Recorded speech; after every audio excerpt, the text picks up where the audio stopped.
हाय सांगमाने जय जगन्नाथ आपण मानक मोर फास्ट ब्लॉग को बहुत बहुत स्वागत। आपण माने मते सेतिकी भल पाया देकी देले मु आगु को बढ़ी पारिबी। तो एबे देखनी मो झियो एबे उठिची सकाळु 4 की चाहूची एबे ताकू छाड़ी की जी ब्रेकफास्ट तैयारी करबे। देखंदो केमती हसुची जाउची ब्रेकफास्ट तैयारी करिया जीवा भितर सी कांदिला मुझे कसी शुआई देती। तापर मु करी उपमा तापर लंच पाई तैयारी करी भात डाली आउ कोबी आलूर संतुला झुड़ंग भजा माछ भजा। तो एमती सब दीपर खाइबा थिला।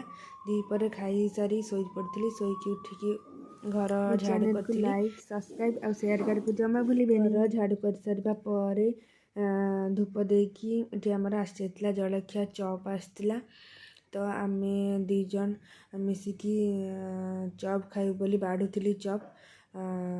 तो चप बाड़ी की आमे दीजन जाक मिसिकी खाइलु।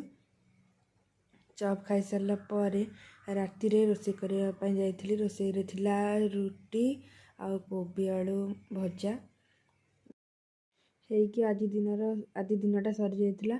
रहुची नमस्कार जय जगन्नाथ।